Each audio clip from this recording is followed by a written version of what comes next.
Thank you for being here today. I have a series of quick questions I'd like to get to. Ms. Campbell, how many change orders have you received by estimate, and either formally or informally, leading up to the launch what function that they wanted you to perform?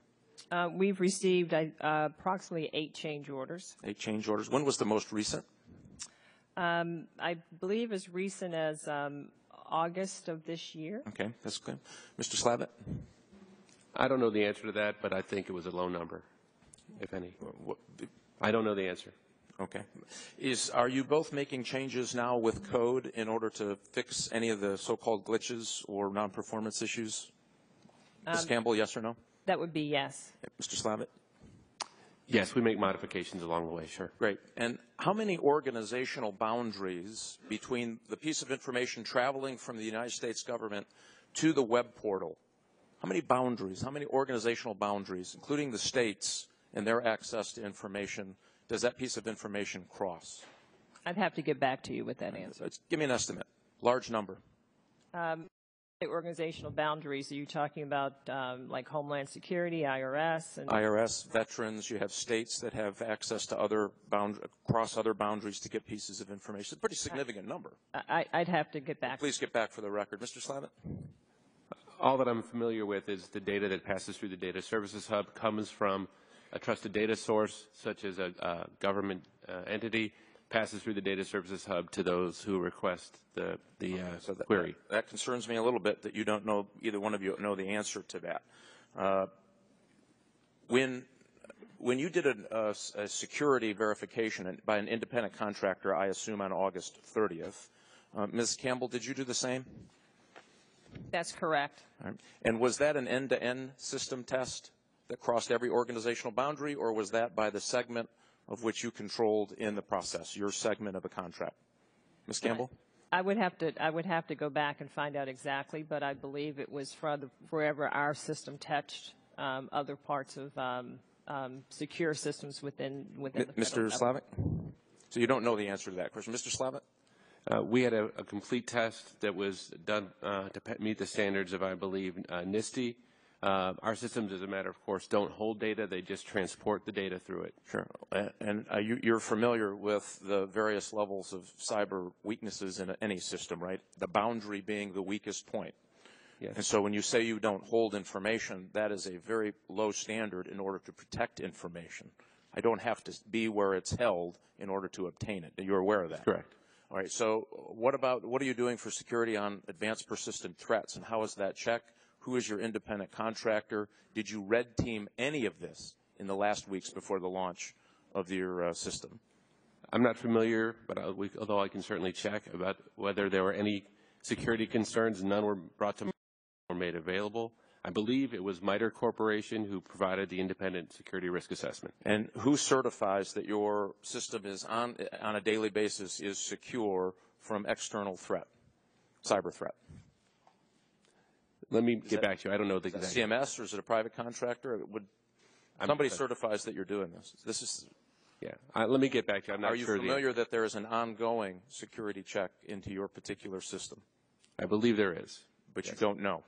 I want to get back to you on the details. But you don't know the answer sitting at this table today. Ms. Campbell, do you know the answer to that question? Similar answer. MITRE was the independent security testing contractor. And how about an ongoing basis? Who certifies that it is as secure as a system like this? CMS has a CISO. So it's CMS secures their own system, or at least certifies that their own system is secure. Is that correct?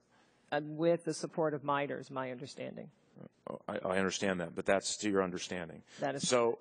The information flows from these systems. It goes to a data hub. You have designed the systems to transport information. Is that correct? Right. That's what your design is. Ms. Campbell, your infrastructure is designed to take a piece of information from the hub and get it to an end user, which would be whatever navigator is in front of that screen. Is that correct? That you built the infrastructure for that to happen. That's correct. Okay. A portion of it, yes, that's correct. And Mr. Slavitt, you wrote the code for that to happen. For the data hub, yes. Okay. So in less than 2 weeks, you're telling me that you are constantly changing code. You're introducing new code.